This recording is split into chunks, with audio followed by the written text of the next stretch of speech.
तो hello guys, कैसे हैं आप लोग। मुझे उम्मीद है कि आप लोग बहुत ही अच्छे होंगे। हानाकेमी सीजन 2 एपिसोड नंबर 8 में आपका स्वागत है। इस एपिसोड में आगे जाने से पहले आपसे एक छोटी सी रिक्वेस्ट है कि प्लीज़ मेरे चैनल को सब्सक्राइब करें एंड मुझे सपोर्ट करें। चलिए स्टार्ट करते हैं। अगर आपने इसके पिछले एपिसोड नहीं देखे तो प्लीज़ उसे देख लें। एपिसोड की शुरुआत यहाँ पर अकीहो से होती है, जो यहाँ पर खिड़की पर खड़ा होकर देख रहा होता है बाहर की तरफ। तभी उसे आवाज़ आती है, जिसकी आवाज़ मिजुकी की होती है और साथ में डॉक्टर की। यहाँ पर वो बोल रही होती है मुझे दर्द हो रहा है। एक्चुअल में वो यहाँ प्रैक्टिस करने गई थी और उसके हाथ में मोच आ गया। वो कराटे की प्रैक्टिस करती है इसीलिए। तभी हम देखते हैं अकीहो यहाँ पर आता है और उसे हग कर लेता है और कहता है कि डॉक्टर तुम यहाँ पर हो, मैं तुम्हें कब से ढूंढ रहा था। मैंने तुम्हारी आवाज़ सुनकर ही पहचान लिया, इसीलिए मैं तुम्हारे पास आ गया। वह जो होता है काफ़ी ज़्यादा टची टची हो जाता है डॉक्टर के साथ। यह चीज़ मिजाकी देख रही होती है और वह पूछती है कि क्या यह अब तक का बॉयफ्रेंड है। उमेदा डॉक्टर कहता है कि नहीं, ऐसी कोई बात नहीं है। ये मेरा जो है एक क्लासमेट है, जो मेरे वाले स्कूल के अंदर एक नीचे वाली क्लास में पढ़ता था, और कुछ भी नहीं है। वह जो है अकीहो कहता है कि बहुत कुछ है बट ये बता नहीं रहे हैं। अकीहो एक लेटर मिजुकी को देखता है, जहाँ पर वो बताता है कि मैं तुम्हें फ़ोटोशूट के लिए इनवाइट करता हूँ, तो क्या तुम आओगी फ़ोटोशूट के लिए। मैं जो हूँ चाहता हूँ कि तुम अपने स्किल को यहाँ पर भी दिखाओ। वह कहती है मैं सोचकर बताऊँगी, और वह लेटर ले लेती है, इनविटेशन। अकीहो फिर से यहाँ पे डॉक्टर उमेदा के साथ चिपक जाता है और कहता है कि तुम्हें तो पता ही है मैं तुम्हें कितना ज़्यादा पसंद करता हूँ। यहाँ पर डॉक्टर जो है जल्दी से स्प्रे मारता है मिजुकी के हाथों में और कहता है कि अब तुम जा सकती हो।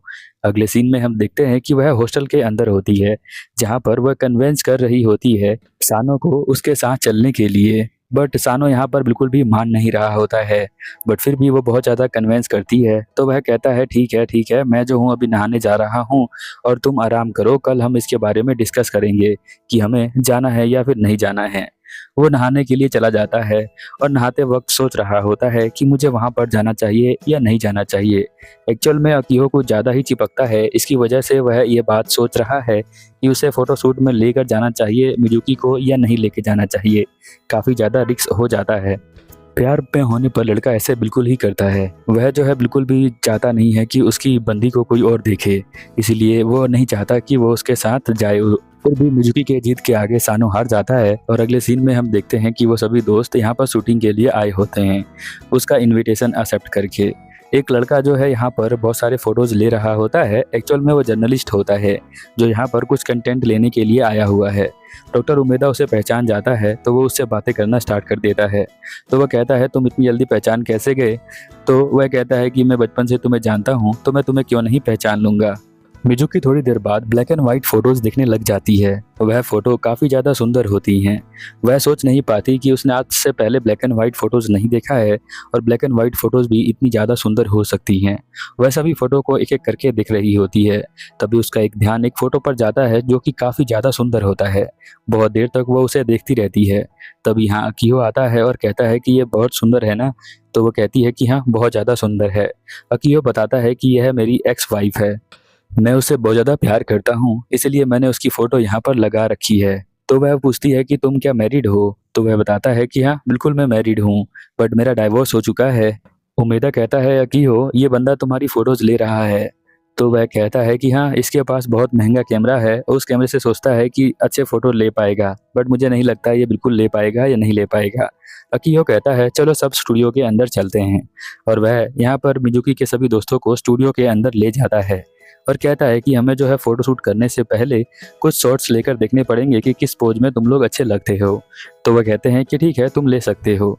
इसके बाद वह कहता है कि सभी को मेकअप करना पड़ेगा और कपड़े चेंज करने पड़ेंगे, ताकि हम जो है अच्छे से फ़ोटो ले पाएँ और किसी को भी फ़ोटो लेते वक्त शर्माना नहीं है, क्योंकि सभी लोग फ़ोटो लेते वक्त यहाँ पर शर्माना स्टार्ट कर देते हैं, जिसकी वजह से फ़ोटो अच्छी नहीं आती है।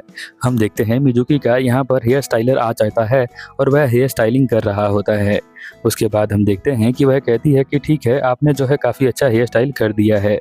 यहाँ पर सानो भी बैठा होता है आराम से, वो भी कुछ बोल नहीं सकता है क्योंकि वह मिजुकी की वजह से आया है। अकीहो यहाँ पूछता है कि ईवी कहाँ पर रह गई है। ईवी जो है भागकर यहाँ पर आती है और कहती है मुझे माफ़ कर देना, मैं जो हूँ लेट हो गई हूँ। वह कहता है इतनी ज़्यादा लेट क्यों आती हो, सोती रहती हो क्या। वह हंसते हुए कहती है कि नहीं ऐसी कोई बात नहीं है। भागकर मिजुकी के पास जाती है और कहती है कि तुम तो बहुत ही ज़्यादा क्यूट दिखती हो और तुम्हारी स्किन बहुत ज़्यादा प्यारी है। यंग लोगों की स्किन बहुत ही ज़्यादा प्यारी होती है। वह उसके स्किन को टच करती है और कहती है कि चलो मैं तुम्हारा मेकअप करना स्टार्ट कर देती हूँ। यहाँ पर वो जब उसको ध्यान से देखती है तो वो कहती है कि तुम तो वही गोडेस फोटो वाली हो ना। तो वह कहती है ईवी कि हाँ मैं वही हूँ। यहाँ पर मिजुकी सोचती है कि ये तो वही एक्स वाइफ है उसकी। तो वह कहती है कि हाँ मैं उसकी वाइफ हूँ और हम दोनों का डिवोर्स हो चुका है। अब इन दोनों का डिवोर्स किस लिए होता है इन दोनों को भी पता नहीं है। एक्चुअल में अकीहो जो है जो भी सुंदर दिखता है उसके साथ बात करना शुरू कर देता है। हो सकता है इसीलिए इन दोनों ने शादी कर ली हो, ये समझ के कि ये दोनों एक दूसरे से प्यार करते हैं। लगभग यहाँ पर उसका मेकअप कंप्लीट हो चुका होता है पर उसे पता नहीं चलता कि इसका मैं मेकअप मेल करूं या फीमेल करूं। बट उसकी स्किन को टच करके पता चलता है ईबी को कि इसका मेकअप जो है वो फीमेल की तरह करना पड़ेगा। तो वह जो है उसको बिना बताए ही फीमेल की तरह मेकअप करना स्टार्ट कर देती है और उसका मेकअप कंप्लीट हो जाता है। उसके बाद हम देखते हैं जब उसको देख रहे होते हैं सभी लोग तो बहुत ज़्यादा वो क्यूट लग रही होती है। सानो यहाँ बिल्कुल भी नहीं चाहता कि उसकी क्यूटनेस को कोई और भी देखे, इसलिए वो हमेशा मुंह सड़ाकर ही रहता है। हम देखते हैं कि मिजुकी यहाँ बहुत ज़्यादा प्यारी लग रही होती है और नेत्सुके के तो पूरे मुंह के मुंह खुले रह जाते हैं। यहाँ पर सभी लोग बताते हैं कि यह गर्ल नहीं है, यह एक बॉय है, तुमने बॉय वाला मेकअप करना चाहिए था इसके ऊपर। ये भी कहती है मुझे माफ़ कर देना और जल्दी जल्दी से यहाँ पर उसका मेकअप उतार देती है और एक लड़के वाला मेकअप करती है। सभी लोग ग्रुप में फ़ोटोज़ खींच रहे होते हैं और यहाँ पर फिर हम देखते हैं अकीहो कहता है कि एक एक करके फ़ोटो लेते हैं, यानी सोलो फ़ोटो हम करेंगे। सबसे पहले मिजुकी का वो फ़ोटो लेना स्टार्ट करता है और जहाँ पर वो कहता है कि चलो मिजुकी हम स्टार्ट करते हैं। मिजुकी को अलग अलग पोज बताता है और मिजुकी उसी तरह से करती है। बट वह बात करते हुए बहुत ज़्यादा हंस रही होती है उसके साथ और जब वो ऐसा करेगी तो यहाँ पर सानो उसको देख रहा है तो उसे बुरा लग सकता है। बट ये बात मिजुकी भूल जाती है और वो बहुत ज़्यादा स्माइल करते हुए फ़ोटो खिंचवा रही होती है। साथ में हम अकीहो को देखते हैं जो उसकी खूबसूरती की तारीफ कर रहा होता है। बट ये बात बिल्कुल भी पसंद नहीं होती है सानो को। सानो आता है और एकदम से एक अलग अलग पोज करना स्टार्ट कर देता है। उन पोज में वो बहुत ज़्यादा स्मार्ट लग रहा होता है और वो काफ़ी ज़्यादा अच्छे पोज होते हैं। अकीहो कहता है तुम तो पहले से ही रेडी होकर आ गए हो। वह कहता है कि मैं तुम्हारे साथ ज़्यादा टाइम स्पेंड नहीं करना चाहता हूँ, जल्दी से फ़ोटो लेकर हम घर जाना चाहते हैं, इसलिए जल्दी जल्दी फ़ोटो ले लो। वह कहता है कि ठीक है मैं जो हूँ फ़ोटो ले लेता हूँ और वह फ़ोटो लेना स्टार्ट कर देता है। अकीहो जब भी फ़ोटो लेना स्टार्ट करता है किसी भी मेल या फीमेल की तो उसे बहुत ज़्यादा पसंद आता है उसकी फ़ोटो लेना। वह फ़ोटो ले ही रहा होता है तभी एक लड़की यहाँ पर आती है और चलाना स्टार्ट कर देती है।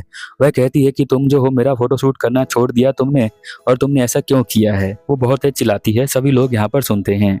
यह जो है वो उसकी पुरानी मॉडल होती है, वो उसके सारे फोटो ले चुका होता है। नत्सुके तो यहाँ पर डर जाता है उसकी बात को सुनकर। वह कहता है कि मैंने तुम्हें लास्ट वीक भेज दिया था तुम्हारा रिजेक्शन लेटर, तो तुम्हें जो है अभी यहाँ पर नहीं आना चाहिए था। मैं जो हूँ फोटो ले रहा हूँ। वह कहती है मैं बिल्कुल एक सेलिब्रिटी हूँ और मेरी फोटोज डिमांड में रहती हैं। वह कहता है कि बेशक तुम्हारी फोटोज डिमांड में रहती हैं, बट जो भी तुम पोज बनाती हो मुझे लगता है कि वो सारी पोज जो है वो कॉपी करके बनाती हो, इसलिए मुझे कॉपी कोई ही चीज़ें जो है पसंद नहीं आती है, इसलिए मैंने तुम्हें रिजेक्ट कर दिया। मुझे ऐसे फोटोज चाहिए जो बिल्कुल यूनिक हो और कभी देखे ना गए हों। मिजुकी इस बात से बहुत ज़्यादा इम्प्रेस होती है जब वह कहता है कि वह कॉपी की गई पोज को वापस नहीं लेता है, उसे बिल्कुल डिफरेंट पोज चाहिए होते हैं उसके लिए, इसलिए वो इतना ज़्यादा फेमस है क्योंकि उसका एक कुछ यूनिक स्टाइल है। वह फ़ोटो सबकी निकाल रहा होता है। फ़ोटो निकालते वक्त वो उन फोटोज़ को देखकर बहुत ज़्यादा खुश होता है क्योंकि उसकी फ़ोटोज़ बहुत ही ज़्यादा अच्छी आई होती हैं और उसके मॉडल्स भी बहुत ज़्यादा अच्छे होते हैं। वो कहता है कि अब तो ये फ़ोटोज़ बहुत ज़्यादा वायरल होने वाली हैं। इधर हम देखते हैं कि मिजुकी नहाते वक्त सोच रही होती है सानो के बारे में कि वह जो है कितने ज़्यादा सेक्सी पोज दे रहा था। उसके पोज को देखकर तो मुझे बहुत ज़्यादा मज़ा आ गया और उसे शर्म आ रहा होता है। एक्चुअल में उसे कुछ और ही हो रहा होता है जो आप भली भांति समझ सकते हैं। मैं बताकर येलो डॉलर को इनवाइट नहीं करना चाहता, बट आप समझ जाइए कि वो किस में सोच रही होती है। तभी हम देखते हैं कि वो यहाँ पर बाहर आती है और पूछती है कि तुम क्या कर रहे हो सानो। तो वह कहता है कि अब तुमने नहा लिया ना, अब यहाँ पर बैठ जाओ, अपने बालों को सुखाओ और मैं जा रहा हूँ नहाने के लिए। वह जो है थोड़ा सा गुस्से में होता है और कहता है तुमने नहा लिया है तो अपने बालों को साफ करके यहाँ पर अपने बेड पे जाके सो जाना है, मैं जो हूँ नहा कर आता हूँ। वह सोचती है कि थोड़ा सा अजीब बिहेव कर रहा है सानो, पर उसे समझ में नहीं आता कि वो ऐसा क्यों कर रहा है। बट वो यहीं पर बैठ जाती है और उसके बारे में सोचने लग जाती है। वह सोचती है कि हमारी फीलिंग्स कितनी ज़्यादा ग्रो हो गई हैं, हम तो एक दूसरे के बारे में और ज़्यादा जानने लगे हैं। जब वह नहा कर आता है तो देखता है कि वह नीचे ही सो गई है। सानो यहाँ पर उसे उठाने की ट्राई करता है और बोलता है कि तुम्हें ऊपर जाना है, तो वह नींद में होती है। वह उसके हाथों को पकड़ रही होती है। पकड़कर सीधा उस बेड पर लेट जाती है और वह उसके ऊपर गिर जाती है। अब वह यहाँ पर कुछ भी नहीं कर सकता है।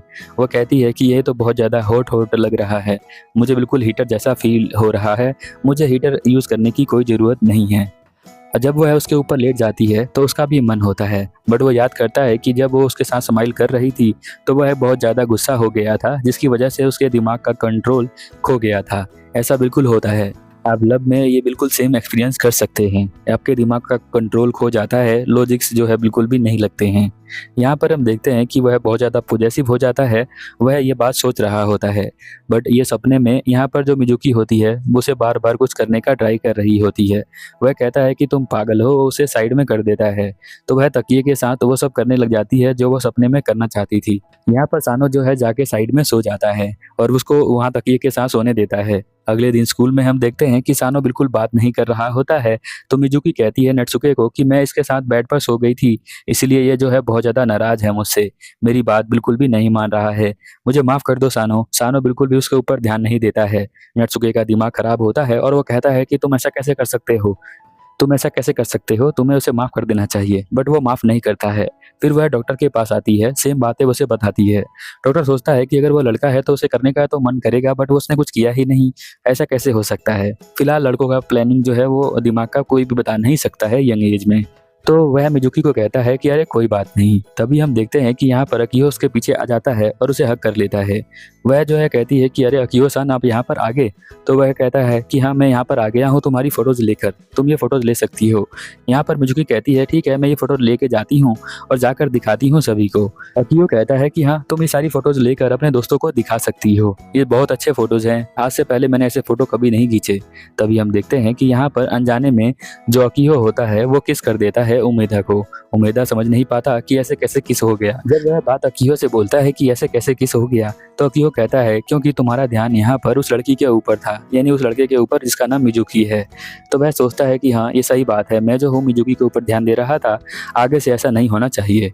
अगर आपको ये एपिसोड पसंद आया तो प्लीज़ मेरे चैनल को सब्सक्राइब करें एंड मुझे सपोर्ट करें, वीडियो को हाइप एंड लाइक करें। मिलते हैं आपको अगले एपिसोड में, तब तक के लिए ओवर एंड आउट।